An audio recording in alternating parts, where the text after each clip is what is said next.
Good evening, my friends, and it's time for 48.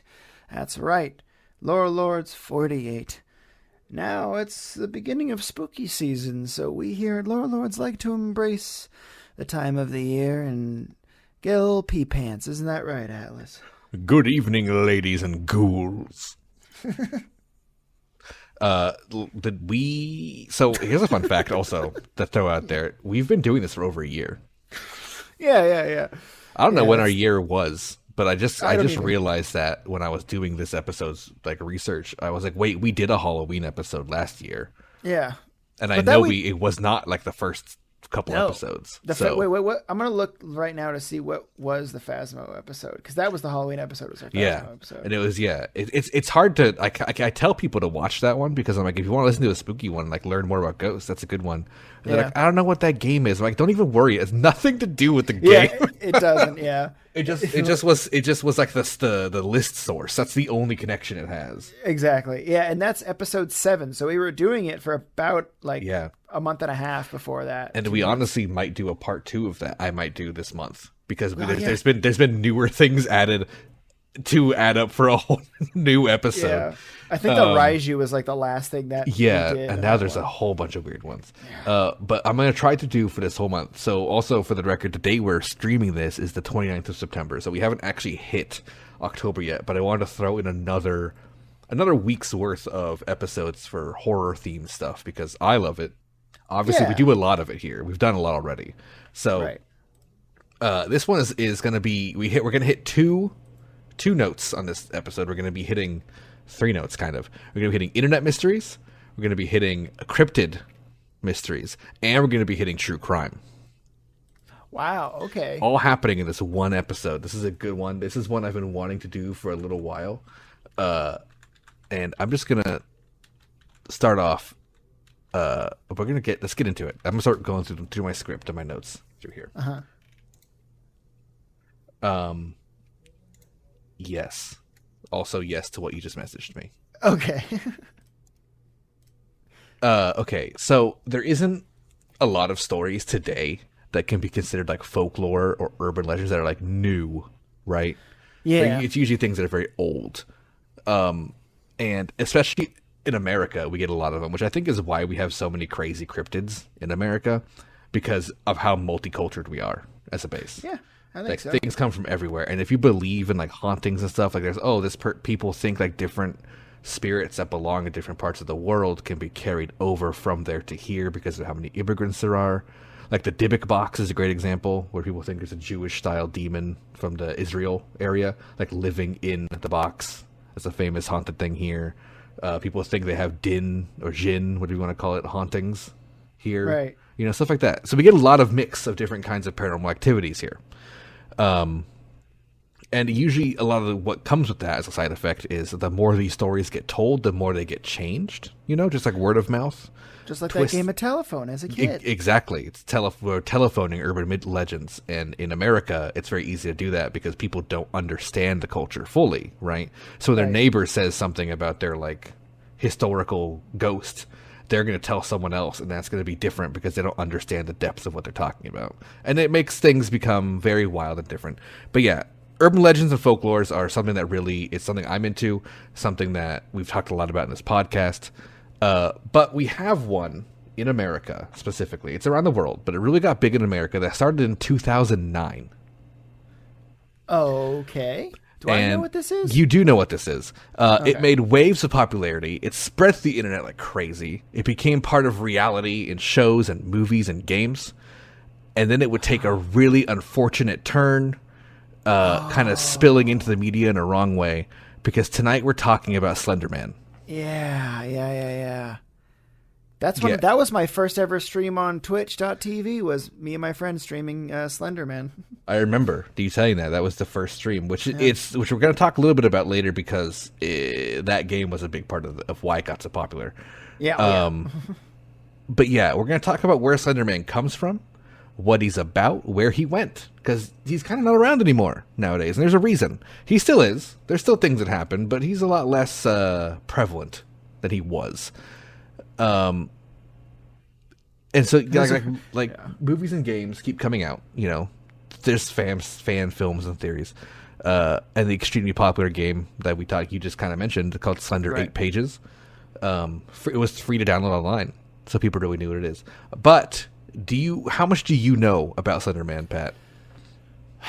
From what I remember, because I'm digging back basically a decade, like over a decade, is that Slender Man was he stole kids or something? Like he had something to do with kids. That's all I remember. Yeah, yeah. So yeah, basically you're correct. He does steal kids. That's kind of like one of his biggest things, which we're going to talk about. But there's a lot of things about him, a lot of projects about him that we're going to go over. Why he's so popular. We don't know who he is. Like we don't know who like the person is, right? We just know it's a creature called Slender Man. Right. But we do know where he comes from, at least in our reality of like so we know where the story starts. Do we? We do? Yes, okay. we do. We don't know where the creature comes from, but we know where his story comes from. And it started on June 10th of 2009 on a comedy website called Something Awful. I remember that. I remember Something Awful. I was a part of that for a while. I loved that. It was a very funny place for a long time. They held a contest in their forums, and the contest was to take real photos and use Photoshop skills to add in anything from ghosts to monsters to make it seem scary.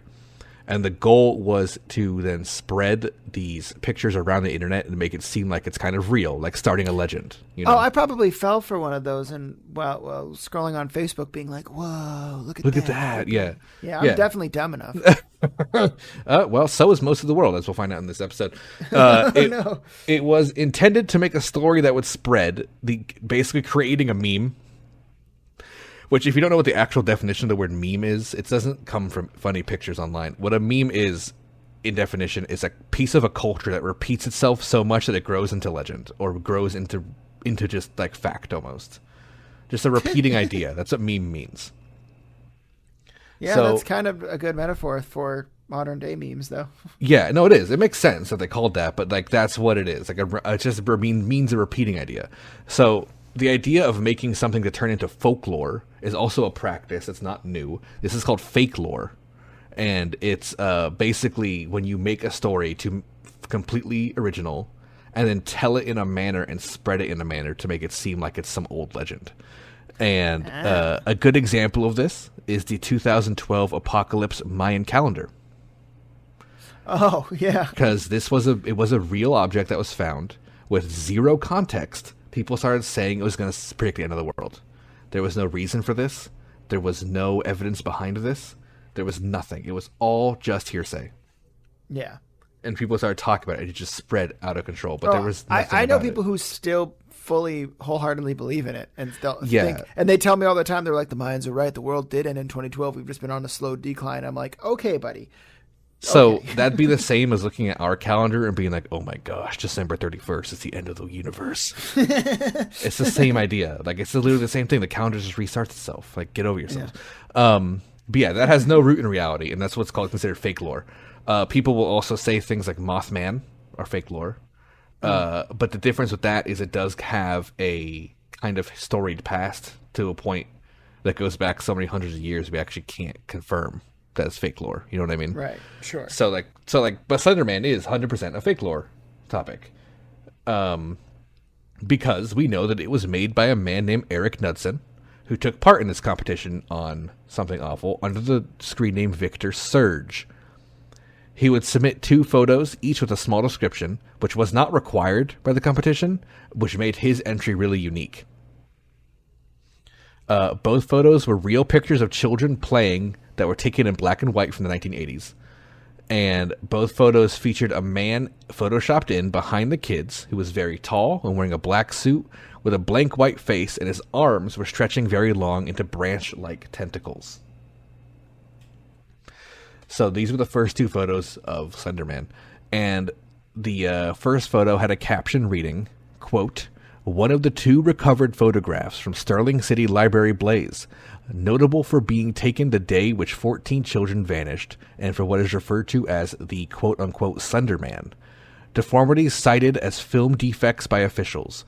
Fire at library occurred 1 week later. Actual photograph is confiscated as evidence. 1986. Photographer Mary Thomas, missing since June 13th, 1986. Oh. And the second photo had a caption stating, quote, "We didn't want to go, we didn't want to kill them, but his persistent silence and outstretched arms horrified and comforted us at the same time. 1983, photographer unknown, presumed dead." End quote. So that was it. That was Slender Man post. Just 2 photos. If you look up the original photos online, there's original Slender Man photos. You can find them very easily.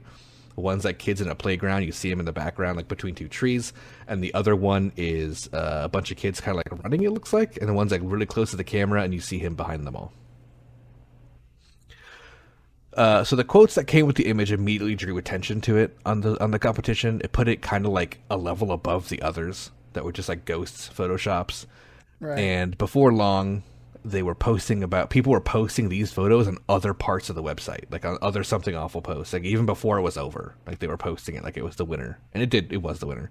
And then it started going to other places on the internet. People just posted these pictures around, and people started seeing these creepy pictures, and not really knowing what was up with them, but thinking, yeah, those are creepy ass photos. Yeah, I just looked them up, and they're really good. Those are really Yeah, good. they look like really good creepy ass photos. Yeah. So Knudsen has named the creature Slender Man, and it immediately got its viral appeal. He says he was inspired by horror authors such as H.P. Lovecraft, Stephen King, William S. Burroughs, and a host of other creatures from folklore, namely mentioning the cryptid Mothman as a large inspiration, and the stories of haunted houses, and particularly the shadow people that are seen. Oh, that's a good all-star cast of inspirations. Yeah, that is. That's a good. That's like a grab bag of horror fame. Yeah, basically. Like, yeah, those are all great choices. The face itself draws inspiration from the DC comic superhero The Question, who wears a mask making it look like he has no face, which is very obvious as well because the hero's name is Victor Sage, and Eric Knudsen uses the name Victor Surge online. So yeah, so very similar. Also love The Question. Needless to say, Slender Man was already a hit pretty much right out of the bat, and soon after the competition, he would spread through Something Awful itself as a meme, with a horror-themed post and stories of people's own Photoshop Slender Man images arriving soon after. That's fun. That must have been so exciting for him to be like, look what I created. Yeah, I mean, it probably still is, and then a little bit of not so much. But first, soon creepypasta stories are being made about Slender Man with whole, multi-page stories about the creature. They all had a very mysterious nature about them that made them appealing to the masses. There was a lot of it was like, they were written as if they were hearsay. Like they were written as legend, not like some factual drama story. Like it was all so clouded in mystery, which made it easy for people to write because they could just not talk about details, but have this very ominous vibe about them. Yeah, sure. Only 10 days after the original post, we would see a YouTube channel called Marble Hornets premiere their stories. Okay, I don't remember this. No. Do you know Marble Hornets? I don't think so. Okay, I loved Marble Hornets back in the day. I actually didn't know it was only 10 days after the post that Marble Hornets started. That's crazy to me. So what Marble Hornets was a Blair Witch like project, Blair Witch Project like series. Yeah. And that sentence is hard. Yeah, a Blair Witch Project-like series that would be about a young man who would work on his original feature film named Marble Hornets, and he then went missing while he was filming it. His friend would investigate, the friend of the guy who went missing would investigate looking for the friend who was making Marble Hornets, and along the way he'd find a series of tapes left by the friend who was documenting himself as he was slowly losing his sanity as he feels he's being followed, and soon you see the Slender Man out of the corner of the videos and the photos and everything kind of stalking him. Oh, that's cool. That's really cool. Their show would be extremely popular. It reached about 500,000 subscribers, and it was ongoing until 2014 with 90 episodes. Wow, I'd never heard of this. Yeah, it's really good, and it still is. It's a super creepy thing. It actually scared me, which is very rare for media to do nowadays. So it really kind of freaked me out. There's a specific part of it where you see the guy who's like thinking he's being followed. It's an early episode, and he's filming himself sleeping because he thinks he's being like stalked, right? Right. And you see this door behind him slowly open, and it's like slowly opening. And you see this hand in the door, and the arm just keeps stretching, and stretching like super slowly, and just keeps pushing the door open, and you kind of see like the shoulder and the little blank face pop up, and the video just blurts out like static. And that I remember that gave me a nightmare. Yeah, no. I there's something about long, lanky it is freaky. Yeah, it's like the tentacle thing. It's very uncomfortable. Like it seems almost alien. It's not something that's kind of wrong. So Marble Hornets would establish a large fan base of Slender Man lore. Fan base for Slender Man and lore that we have that is still today his most prevalent lore. It comes from Marble Hornets, like his abilities and stuff like that. Right. In 2012, we saw the release of Slender: The 8 Pages, the game we mentioned earlier. And this would be his first appearance for many people, and this was his first video game appearance as well. And what made it so popular was it was a free online download. Yep. And it was pretty easy. It was pretty easy. You just download it and hit play, and you were in. Yep. It had 2 million downloads in the first month, and it was spread like wildfire among the internet after that. The game's point was you were a protagonist, apparently named Kate, wandering through the woods at night looking for 8 pages of paper with writing on it, which were based on the Marble Hornets drawings that you saw, left by Slender Man's proxies. You then had nothing but a flashlight, and you would collect the pages, and the chance of Slender Man appearing would increase as you grabbed pages. And the game was so popular that it became like one of the top viewed things on YouTube for that year was Slender 8 Pages. I loved watching Slenderman videos. I watched so many. Yeah, there were so many like Let's Players back at like the dawn of that genre. Just kids, people filming their parents and their kids reacting to the game. Like that was like a really popular thing. It just like exploded. Well, what was great was that it was because it was such an easy concept. Just walk through the woods and find stuff, and just and then anyone could play it. Yeah, it was it was very easy, and it also was. This was like the dawn of the streaming age. Yeah, like you played this game on stream. A lot of people played this game on stream and got a lot of attention because it was fun to watch people react. There was hundreds of people watching the stream with my friend and I. Yeah, and streaming was someone who knew how to turn a stream on back then was very low. So people were able to. There's a lot bigger audiences for people like that. Yeah. During this time, we also saw Slender Man explode on the Creepypasta website, which is a website where anyone can write horror-themed stories and post them.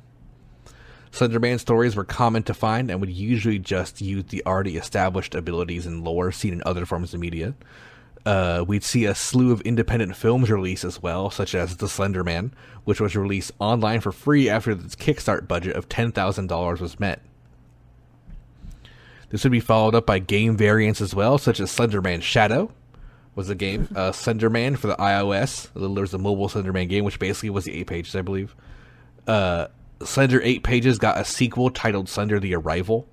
Oh, I remember Arrival. It was a much more in-depth, like narrative-focused version of the same game, where you played as the same woman named Kate looking for your lost sister, and you'd find creepy things like the proxy. The proxies were in that game for the first time, the people who would stab you and stuff. Yeah. You walked on a lot of abandoned buildings and kind of like industrial abandoned sites. It was cool. I liked that game. I played that one. I think I played that on stream back when that came out. So I've said a lot of terms like proxy a lot and mentioned him having different abilities. So what am I talking about? Well, let's get in. Yeah, let's get into Slender Man's abilities because he is open source, which is a big thing, which makes it hard to have any kind of canon about him. It makes it hard to have any kind of like, this is how his abilities work. These are his powers. Like, there's no official list, Right. But he does have a lot of common things. Firstly, his appearance. He's always very tall. He has large legs and arms. His arms stretch out to great lengths and can split up into like branch-like tentacle kind of things. He always wears a black suit and a tie. His face is pale white skin with no details, such as eyes, nose, or mouth. It's just blank. As I mentioned before, Marble Hornets established much of his supernatural abilities. One is that he disrupts electronics when he's nearby them. Like cameras become static, radios won't transmit, stuff like that. Yeah, he's like a walking EMP bomb. Yeah, basically. Another thing in the lore is his cultists, or proxies as they're called. This is a term for those who are chosen by Slender Man and devote their life to him. This is often done when they are children and they hear a voice calling them into the forest, and these children will wander and follow the voice until they find Slender Man, who will task them to kill for him. And when they do, they become his proxy, often following him around in the world, wearing a white mask to look like him. often leaving notes or scratchy drawings with a circle with an X through it, which was established in Marble Hornets as like his like symbol. If you are close proximity to Slender Man as well, you get a thing called Slender Sickness, which is a mental illness where you begin to hallucinate and see him everywhere. You'll have nightmares about him following you around or attacking you. And you also will have frequent headaches, migraines, and nosebleeds when you're awake. That is awful. I'm afraid. Yeah. That sounds terrible. That's that plot of Marble Hornets. This is happening to his friend, and he's like seeing all this kind of happen. Right. Another commonality between the story Slender Man is there is usually a lack of graphic violence or body horror. Which, makes it kind of easier to read for a lot of people as well. So which, again, broadens the audience for it. Yeah. Most killing, if it happens off camera, or with a video camera just going static, and we don't even know if he kills his victims most of the time. That's true. His morals and reasons are left completely unknown, and where he comes from is left unknown and never explained. So he's a very enigmatic thing, which again, it was being open source and having a lot of mystery about it, it makes it easy for people to write. A folklorist and media scholar named Andrew Peck would take it upon himself to look into why Slender Man was so popular and how it exploded. And in the end, the answer he came to was basically the community. Slender Man was such a collaborative creation with free stories and games to add to its plot that it makes it easy for one to feel involved. He is the greatest example of a creepypasta reference, but he is also the closest thing to compare to a modern campfire story. Because the more it gets told, the more it changes, and everyone's contribution can be mixed and twisted together to make the same story new again. So kind of like we were bringing up earlier, like he's like he's a modern folklore. He's a fake lore, if you will. He's an urban legend that just keeps getting changed as time goes on. And the stories were still spreading like crazy years after his creation. Oh yeah. And I remember after moving to LA, I seeing like still photoshops, and every now and again you'd still see a Slender stream, Yeah, and there's like deviant art. It's a very popular thing for like preteens and stuff to be obsessed with him, and like deviant art. Yeah. He is a very he's still a popular, creepy story. So it didn't really reach mainstream media yet at this point, but it did kind of reach certain age groups who didn't know or couldn't understand what he was and where he came from. Like older people who didn't know the internet well, didn't understand things like creepypasta. And today, you didn't know. Not a lot of people know where he actually comes from. Yeah, I don't. Yeah, I mean, yeah. Yeah, like this is a lot of people didn't know. I knew that. I don't know. I don't think I knew at first. I think I did look up, what's this guy from, kind of thing. Because I remember, when Slender stuff came out, I already knew who he was. But I didn't know, I think, he was, a Photoshop contest. Yeah, I honestly just kind of assumed he was, one of, Lovecraft's later inventions that kind of got B-sided. No, he is very, he fits, yes, he does fit. Yeah. He very much fits the Eldritch Horror, rule sheet. Yeah. But a lot of people, also what that means is they didn't understand it as a work of fiction. Some people thought it was a real horror, a real, legend. You know what I mean? Yeah. Especially older people. And this was the case. This was the case for a lot of people. And only 5 months after the creation of the story on Something Awful, George Nuri's Coast to Coast AM, which I've talked about a couple times, I think, on the show. It's a radio show and podcast nowadays, which was started by Art Bell, I think, back in the 80s or 90s. Where people call in and talk about stories about paranormal and conspiracy things. It was made famous for the Area 51 call, where the guy's he says he's running away from Area 51, and he calls the show, and Art Bell's calm down, talk to us, and the call gets cut off, and the whole show goes off air, the whole radio station goes off air. Oh yeah, that's what got Coast to Coast AM really popular. But it got taken over by a man named George Nuri in the early 2000s. And so during this time, 2009, 2010, he would receive a lot of calls, people asking about Slender Man. Who is this thing? Why am I hearing about this? Yeah. And some people would say, oh, I saw him in the woods. My kids are saying they're seeing this tall man in the woods with a white face watching them when they go outside. There's a bunch of stories. Nightmares. Oh, God, absolutely. We know he's fake. So it's that's the thing. He is a 0% chance, reality thing. We know A man named Eric Knudsen made him and trademarked him. So it's like, this is the property of fiction. So this would spawn many rumors of people saying that no one knows where he comes from. No one knows his origin. You know, there's no, like, where is this thing? Why is this exploding now? Like, why is this monster being seen? It's like, yes, we do. We do have an Yeah, origin. we do. Listen to me. But a lot of people thought he was real. And some people have even theorized today, paranormal researchers, that he is real, even knowing his origin. And the reason for this is a creature called a tulpa. You ever heard of that? I have not. So a tulpa is a creature seen in mysticism and paranormal research. And what these are they're monsters created out of people's belief in a thing. Oh, and this is a legend that goes way, way, way back, hundreds of years. So people think that because so many people believed that he was real, that it could have conjured a tulpa. Like, worldwide belief in this creature could create the creature, kind of thing. That's manifestation at its finest, I suppose. Yeah, that's if there's a movie called The Babadook, which is basically a tulpa story about a tulpa coming out of a children's book. Like, a kid is so afraid of this creature, he manifested in reality, kind of thing. Oh, that sucks. Sorry, kid. Yeah, that was actually my fear as a kid. I was always afraid that, like, because my parents were always really good at telling me, like, hey, this isn't real. You know, you should calm down, relax, that kind of thing. Like, don't worry, it's all made up, it's all fake. But then, like, I'd go and, like, as I was trying to sleep, I would literally tell myself, be like, what if because I'm so scared of it, I make it real? Because I'm magical and special because my parents call me special. Dude, are you a freaking tulpamancer without even knowing it? Yeah, no, I'm not, because nothing ever manifested, because it's all fake. Good. I'm glad you didn't have everything manifest. If you believe in something enough, it will exist in reality. That's basically the line for a tulpa, you know? Yeah. I want $1 million. Anyway, this is obviously not the case. You know, we know this isn't real. Eric Knudsen even owns the trademark, like I mentioned. So, like, it's a trademarked fictional work. He stated the origin multiple times in response to these kind of things. Like, when people would say these kind of notions, he'd be like, I made it. Raise my hand. It's me. But he also likes to tease the fact that he could be real. You know? He always says that. He's like, I don't know. Just because he's a little... That's fun. That's playful. Exactly. It's fun and playful.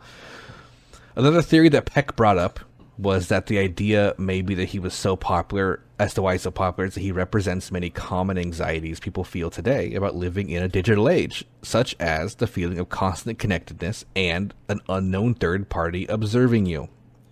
Yeah, especially that second part. Yeah. I just kind of accepted it at this point. I'm just kind of like, someone I don't want has seen my penis. Yeah. Someone's always watching everything I do. Also, the suit that he wears, people, it's theorized that it represents, like, a fear of powers, like federal government kind of thing. Right. You know, because he wears a black, just fear of corporate power, or something you kind of so above you that you can't control, kind of thing. Yeah. And he just always wears that black suit and tie. That would fuck me up now. That's a much more adult level fear, that one. Yeah, seriously. Troy Wagner, the creator of Marble Hornets, thinks that the terror of Slender Man is because he's so malleable with his, like, no face and kind of bendy shape, that he's basically, like, literally malleable, and also idealistically malleable, that he can be shaped into whatever frightens people the most, which makes it very popular, and just the mystery of it all. Isn't that a boggart from Harry Potter? A boggart, yeah, kind of. He's actually compared to boggarts a lot, which are a real creature in mythology. That's right. Slender Man is a modern boogeyman. That's the bottom line of it. And he's a story that most people know about from others not reading the source material. And when word of mouth passes, it changes. And what this does is makes it easy to adapt to anything, as well as prove an outlet for younger people to make it their own.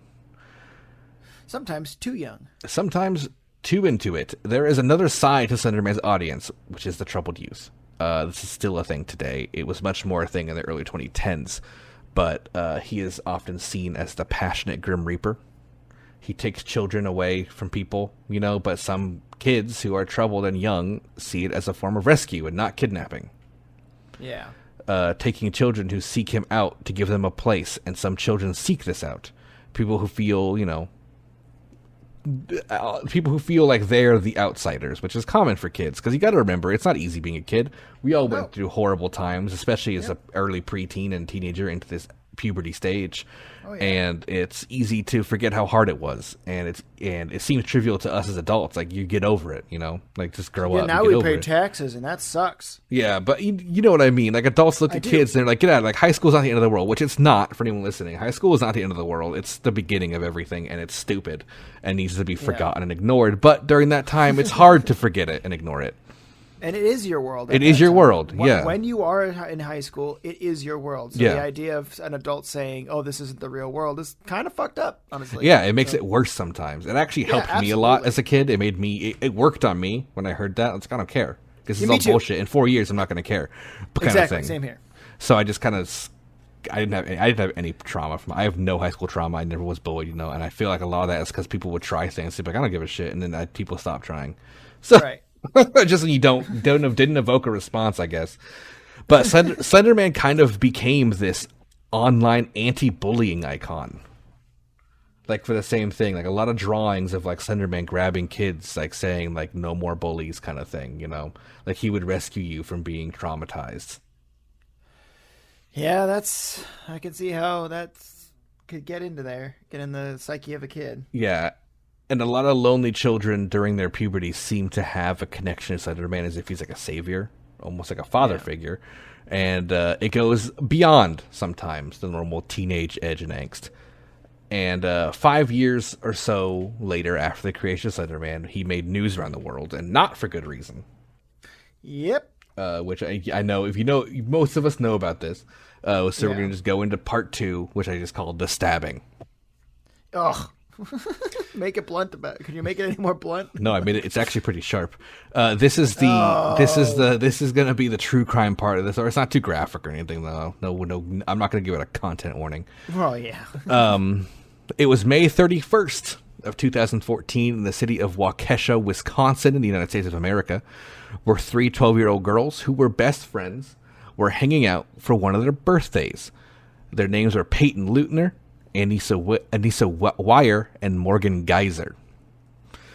The 3 were having a sleepover one night, and the next night decided they would go to the park. The parents saw nothing wrong with this, because why would you? Right. It's a very safe area. It's a very low crime area. There's no danger of these 3 kids going to the park. They were all 12 years old. They were together. And they arrived at the park and began to play a game of hide and seek. And this is where everything started. So one of the girls, Leutner, was knocked down by Geyser, and Geyser sat on her legs, and then proceeded to pull out a 5-inch kitchen knife. After getting the go order from her friend Anissa Wire, Morgan Geyser then used the knife to stab the 12-year-old Leutner 19 times. Jesus Christ. This is a 5-inch knife, I want to remind you. This is like a big kitchen chopping knife that was stabbed in her for 19 times in her arms, her legs, and torso. 2 were major wounds to her main organs. 1 missed a major artery in her heart by less than a millimeter, and another went into her diaphragm, which punctured her liver and stomach. Ugh. After the stabbing, Leutner's vision faded first, and she would be saying on repeat, "I can't see anything, I can't see anything."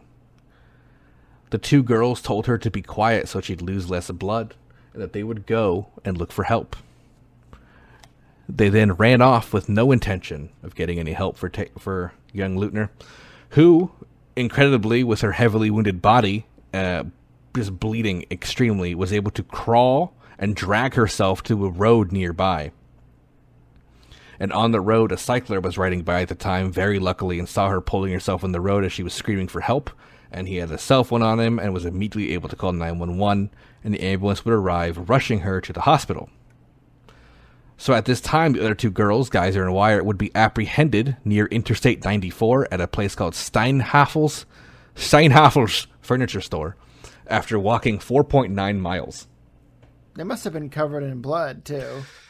One of them had blood on it, but that was it. And it wasn't even the one who stabbed her had the blood on her. She was the one who went over. She went on her and told her to not, I don't know. That's what it was. So the one who didn't stab her moved her further away from the road before leaving. Oh, Jesus. Yeah. So they actually gave themselves up immediately without resistance, and they did open their bag and find the bloody knife. Well, Then they both, yeah. So they both gave themselves up. They both got separated. And they both got interviewed. During the interview, Wire stated that she felt guilty stabbing Lutner and would begin crying after some period of time. Geyser, however, felt zero empathy and no remorse. Geyser stated that Lutner was her best friend since 4th grade as well, and still felt no empathy, didn't cry, no remorse, Jesus nothing. Fucking Christ. The topic soon began to shift to a figure named Slender Man. Geyser claimed that the man first appeared to her when she was 3 years old and would see him outside.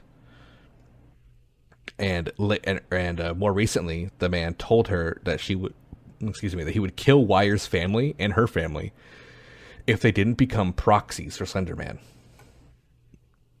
They told the police that they actually began plotting this as early as December.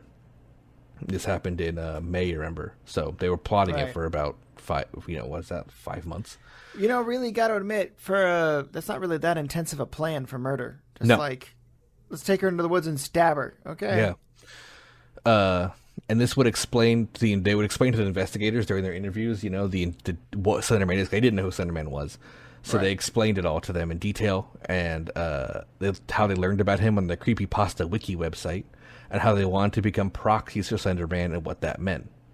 Wire was much less involved, as it would seem, but is in no means innocent because she did help to plan the event. Right. Also introduced Geyser, the one who saw Slender Man since he was years old. She actually got introduced to Slender Man by Wire. Ugh. Way to go. And it was even her idea to become proxies in the first place. I feel like that, almost seems like Wire was saying it as a joke, and then Geyser was just kind of like, no, but really. I do actually believe that's the case. It was kind of like, yeah, this would be cool. And then Geyser's like, yes, let's do this. And then they both had it, and then Wire had some kind of mental issues as well that kind of agreed to it. Yeah. She seems like she was looking for somebody who was strong and leader-like, and Geyser was so confident in everything. She probably just was like, wow, this is amazing. I'm going to follow this person. And then they're like, wait, what did I do? Yeah. So she was actually described by her friends and such, Wire was, as a follower. Yeah, her whole life. Yeah. So you're exactly right. They also said that they read online that when you become a proxy, you go live in Slender Mansion in the area in Nicollet Forest, which is actually close to Waukesha, Wisconsin. So I think that was a big part of it too. Is they thought they literally could just we can just walk to this mansion that doesn't really exist, and become his proxies and live there, kind of thing. 7 days after the stabbing, Lutner would actually end up being released from the hospital, fully recovered from the wounds. That is amazing. It is amazing that she survived, fully recovered. Yeah. She would return to school September of 2014, the next year. So she was just cool with it. She wasn't cool with it, obviously. Well, I was going to say, there's probably a little bit of trauma there. She is, I'm sure, to this day, still struggling with trauma. I was trying to find any kind of thing with her, and it was 2021 where she opened up for the first time about it when she was 19 years old. Oh, I didn't know about that. So she did talk about it a little bit. I think she talked about it on some daytime radio show, where she's kind of she mentioned that she thanks them for doing this now in retrospect, because she's now in school to be a doctor and doing extremely well. Well, that's somebody who learned how to take a negative and turn it into an incredible positive. 100%. She seems like she's really in a good head, but she said she still has, of course, trust issues and has a lot of trauma from it, but she's able to live a normal life. So good for her. That's awesome. That's super fantastic. Yeah, hope she's still doing good. Yeah. So, following the investigation into the attack, Geyser would be charged with attempted first-degree homicide, which is a Class A felony, while Wire would be charged with attempted second-degree homicide, which is a Class B felony. Due to the nature of the events, mostly the fact that it was premeditated, the judge ruled that they'd be tried as adults. Yeah, I had a feeling that would happen. And that's I remember that part, because I remember going, ho, ho, ho. Yeah, because I was on Twitter at that time. So it was this was 2017. So this was when this got ruled, and it was too planned out. It wasn't oops, we accidentally pushed our friend down or hurt her head. It was no, we're planning planning murder, fully planned. So the court case would go on for over a year, and he still rolled about Slender Man. He'd be in the news constantly. People who had never heard about him would see him day after day in the news, learn about these crazy online things about him and stuff like that. It wouldn't be until 2017 the trial would actually end. Wire would plead guilty to being a party to attempted second-degree homicide. The jury found her not guilty by mental disease or defect. Geyser would accept a plea offer under which she would not go to trial, but instead be evaluated by psychiatrists to determine how long she should be placed in mental hospital. She would later plead guilty, but was found not guilty by reason of mental disease or defect. Okay. So, for the record, if you don't understand what that means, when the jury says you're not guilty, doesn't mean you get off the hook. Right. Yeah, you still get a sentence. You still get sentenced for being not guilty. So what would happen is Geyser actually ended up being diagnosed with Class A schizophrenia, which I guess is like the top level of schizophrenia you can get. Where she had described seeing hallucinations since she was 3 years old, but wouldn't tell anybody about it because she was scared that they would make them lose her friends. Oh, jeez. Yeah, that's great. It was also revealed that her father also suffers from schizophrenia, but he was high functioning and kept it under control in day-to-day life. He was able to live a normal life with schizophrenia. Good for him, but he passed it on, unfortunately. Yes, so there was always a risk of passing it on, but she never talked about it once to the parents. Never once. So they had no idea this was happening. Yeah. Wire would be sentenced to 25 years to life, which is an indeterminate sentence, which means that she will have to be locked in a confinement for at least 3 years, with involuntary treatments in a state psychiatric institute, followed by communal supervision until age 37. So wow, that sucks. Yeah, that's the accomplice, remember? So Geyser was given a maximum sentence of 40 years to life with the same conditions, but requiring a stay in a psychiatric institute until complete resolution of symptoms or until age 53, whichever may happen first. Wow, that's your entire life. Yep, that's your life gone. Followed by a continued supervision with periodic reevaluations or reinstitution, and further treatment is needed. During the trial, she would be committed to the Winnebago Mental Health Institute as the youngest patient there. Yeah. There was another hearing in March 10th of 2021, however, this is the one I think where Lutner talked about, like how, like, oh, she's starting a career in medicine because of this kind of thing. I think it was during this hearing. Wire would appear at court at 19 years of age, and she would submit to the court a letter that she wrote to Lutner and the whole community, apologizing for her actions and stating how horrible she feels about what she did, but she no longer hates herself for it, after countless hours of therapy. Well, that's good, I guess. And in response to this, she was released from the institute. But she would remain under the state's Department of Health Services to be tracked until she was 37 years old. Okay, so she basically got off for good behavior. Yeah, but she was also deemed functioning. Right. I mean, when you're a 12-year-old, your brain is fucking pudding. I think that's that's a big part of it too. Like we mentioned before, she was also described as a follower, and she was. I didn't go into it too much, but she was diagnosed with a mental disorder, which basically is like follower syndrome, where you kind of like you're very easy to be a cultist. Like you're a cultist, like a snap of a finger. Like you're very easily convinced that it is a legitimate mental disorder. That's really unfortunate because that just makes me think that a lot of people have that problem. Absolutely. And she went through therapy for it and basically was deemed that she didn't suffer from it anymore, kind of, after going through so much therapy and continual therapy and medication. Well, that's good. Well, look, at the end of the day, she can live knowing I didn't kill anybody. Yes. No one died. She didn't do the stabbing either. So, I mean, here's my thing about all this. I think, like, that other kid could have dropped that knife. Right. And nothing of this would have happened. They probably wouldn't be friends anymore. But, that's so much different. Like, the other kid went through with it. This kid was not down with it, and also on record said multiple times she didn't want this to happen, and she kept trying to tell the other one to, like, stop it. Like, this is too far kind of thing. Yeah, so, like, you're committing actual murder. Like, maybe stop it. So, on September 13th of 2021, which was about a year after that, Wire would be released with multiple stipulations. So she was actually out of the institute, but she would have a 24-hour GPS monitoring where she could not leave Waukesha County. Her internet usage was to be monitored by the state, and she was unable to access any form of social media. Well, at that point, you can't. What's the point? What's the point of living? Well, no, but what's the point of going on the internet? Sorry. I guess you could. I know. I don't know what you describe as social media. Like, is YouTube technically social media? You know what I mean? Guess maybe it's like she doesn't have any accounts, so like she can go on YouTube, but she can't comment or like or she can maybe she can just watch Netflix, that kind of thing. Like, that's internet access, I guess. Yeah, I guess you're right. Yeah, just don't let her watch the Slender Man movie. Her internet usage is monitored. Yeah, I said that already. She would take medication and be personally escorted to a regular counseling session by a caseworker, and she was required to live with her father. Well, okay. This, of course, led to the world learning not just about Slender Man, but also the world of creepypastas and how easily information like this is accessed.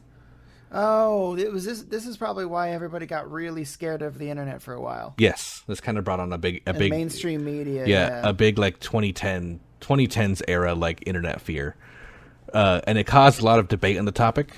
The Waukesha School District would end up banning all creepypastas and all related sites to that kind of stuff and the wikis from their network. I'm sure that was a common thing. Yeah, I'm sure a lot of school districts did it in response to this. Many argue that the internet was a dark place for children to become easily warped by, while others said that this is literally no different from watching a horror movie in a movie theater. Or, at home, I guess, nowadays. Some would even see creepypastas as a beneficial tool for children, as it could improve their writing and reading abilities. I agree with that. Yeah, for sure. As long as you don't have mental illness, I think it's a great access for kids. I think the problem with this, and this is like the case with the internet as opposed to movies, TV, or books or something, is that you just have interaction with other people immediately. Yeah. And I think that's really what it comes down to. Is like if you're presented with a work and you're made to sit with it for yourself or just like have a conversation with your friend in person, then like that's very different than scrolling through hundreds of comments, all with different ideas and different opinions, and you know what I mean? Like, yeah. Also, the case of these two girls is kind of, it's a very unique bubble situation where they were two loner kids who didn't have a lot of friends, and they just fed off of each other's mental illnesses. Like it just spiraled out of control. When you only interact with that one person, there was no other friend to be like, "Wow, you guys are idiots." Stop it. You know what I mean? Like that just was, it was all like, yeah, you're right. Yeah, you're right. Like, it's all that kept happening and like spiraling out of control. Yeah, seriously. Follower syndrome with somebody who's literally like high tier schizophrenic. Yes. Yeah. Like, it's just like, of course she believes her hallucinations are real because she has the follower problem. That kind of thing. So on the Tuesday following the stabbing and the news came out when it was related to Slender Man, Eric Knudsen himself spoke out about how deeply saddened he was that someone was using his character for this kind of thing. Yeah, I bet. That sucks. Yeah.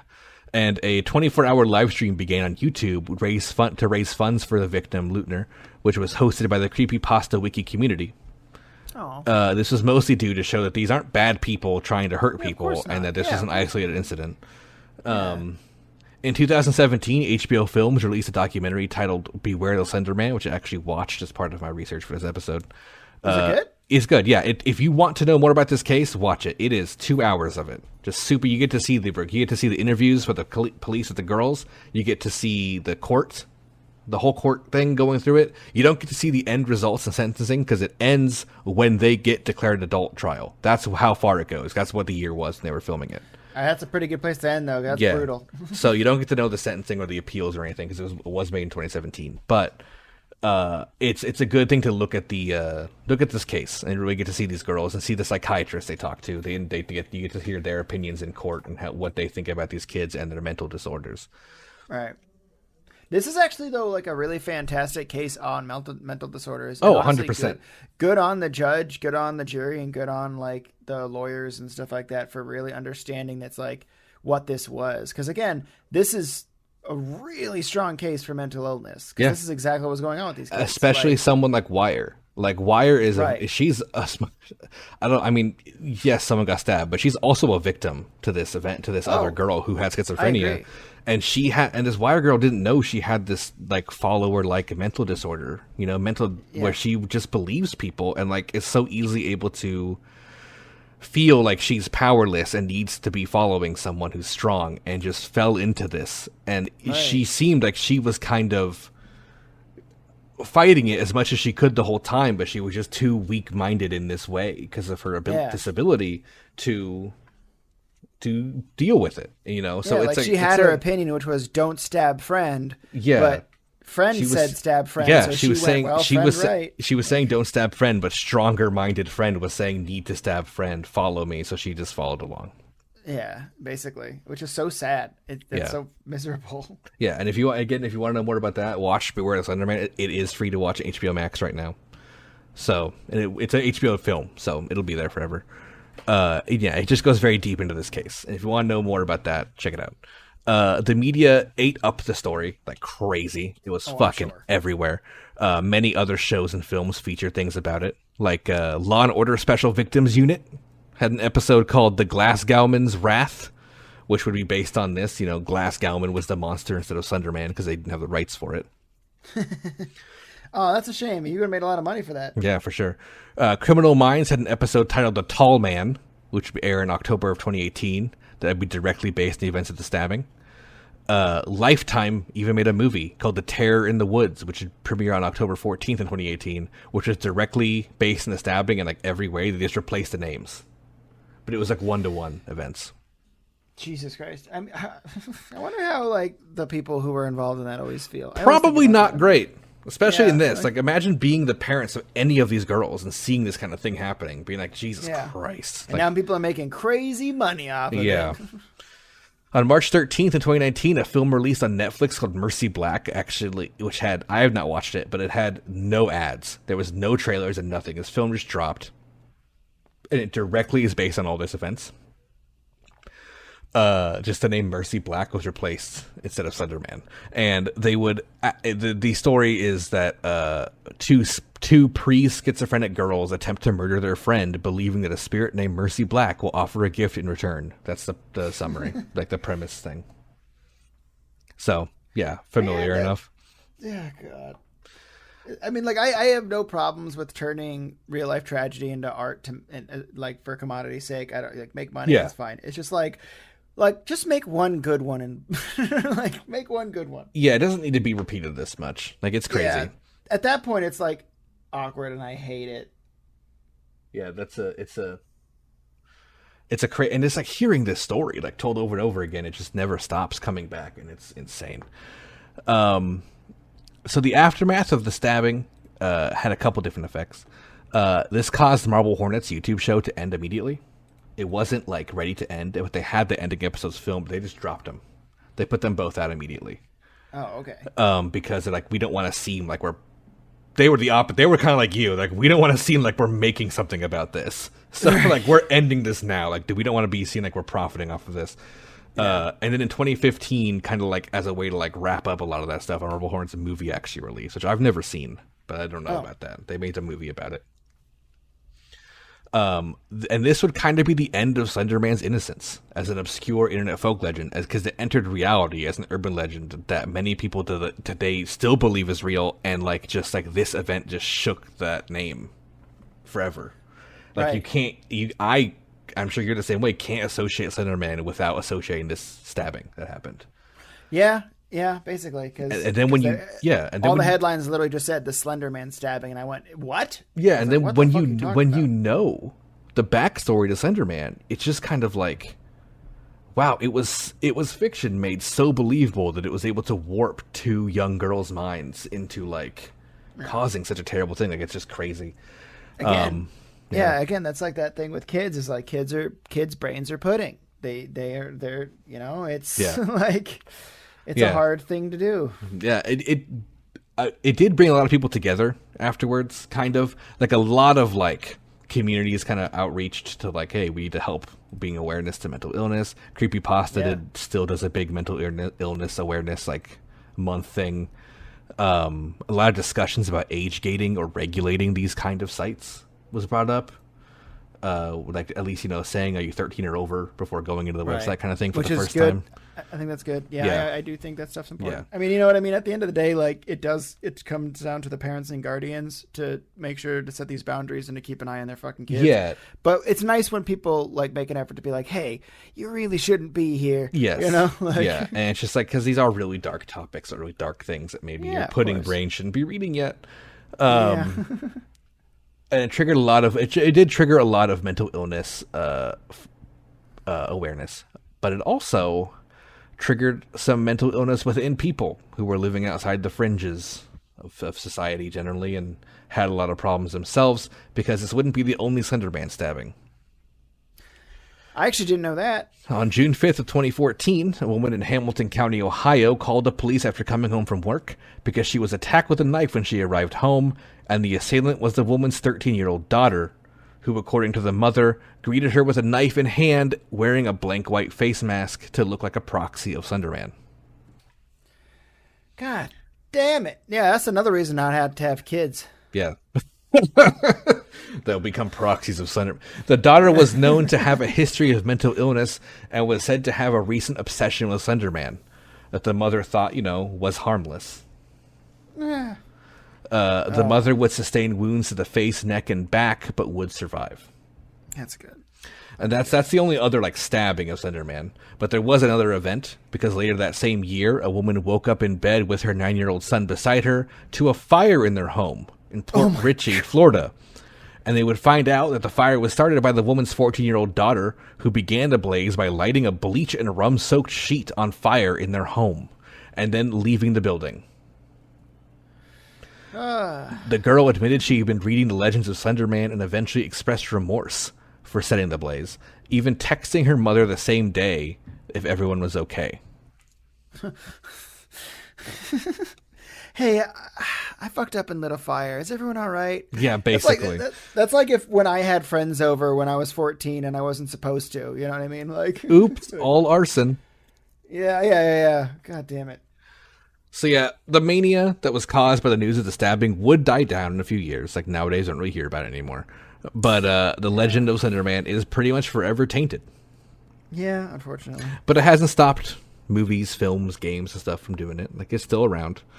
It's just kind of always connected to that. So yeah, that's what Slender Man is today. I'm sure it's one of those things where tragedy plus time turns things into entertainment, which is kind of... Well, exactly. People are already over the tragedy part of it. I think especially because the kid didn't die. Yeah. That would have changed a lot of things if there was actually a death. I don't know. If there would have been as much widespread media remakes of it if the kid died. But exactly. It does associate itself with the stabbing, like we mentioned forever. But that's the end of all I have about Slender Man. That's Slender Man to the modern day, 2022. Still coming out in some products and stories of creepypasta, but nothing major really. Yeah. But that's the legend. That's the legend and the story of the stabbing. One of the girls is still in there, the psychiatric one, the one with schizophrenia. The other one's out, but monitored. Monitored, yeah. Hey, look, again, I really do think this is a crazy relevant story about mental illness. I think it's just a really good study of it, and it really shows that you don't, especially with kids, you really don't know what they're hiding. Because, also another good thing too is, man, when I was a kid and anytime I was about to get in trouble, I was always so scared that my parents were disappointed in me. In hindsight, I think my parents were just worried that I was doing shit like that.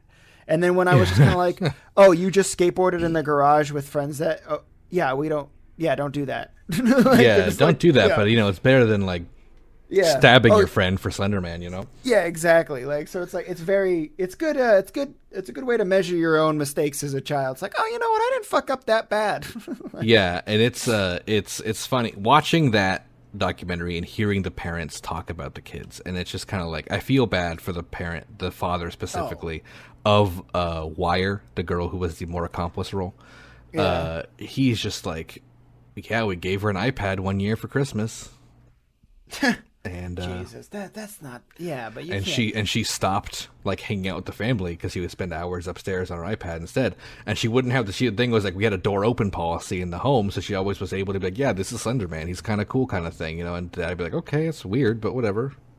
You're an edgy teenager. What teenager doesn't do that? Kind of thing. True. But here we fucking go. You never know. Yeah, no, I'm sure he still feels terrible, but he really shouldn't. Yeah, I'm sure. He got his daughter a gift, and your daughter was friends with literally a schizophrenic. So it's yeah, and then it's just also you feel bad for the schizophrenic girl's parents who she never told them once these things were happening, so they just didn't know. They thought she was Normal. dodged the bullet of mental illness that the dad had, and the dad also had such a high grasp on it, that he was able to live a normal life with schizophrenia. Right. And that just means think maybe she could have too if this didn't happen. Yeah. If yeah. So I think we all know what we need to do. We need to arrest the person who invented Slender Man. What's his name again? Nate? Eric Knudsen. Eric. Yep, Eric, we're coming for you. Yeah. Woo. You're getting arrested. This is your fault. Those knocks on the door right now, they're coming for you. Yeah, they're coming for you. But no, of course not. But yeah, this was really good because this is something that we all lived through and we all like kind of had our own arcs in. You know what I mean? Like, again, I streamed Slender Man before, and it was really cool, and I always thought, like, this is a fun story. Although, at the time, all that was going on, I was in college, so I was...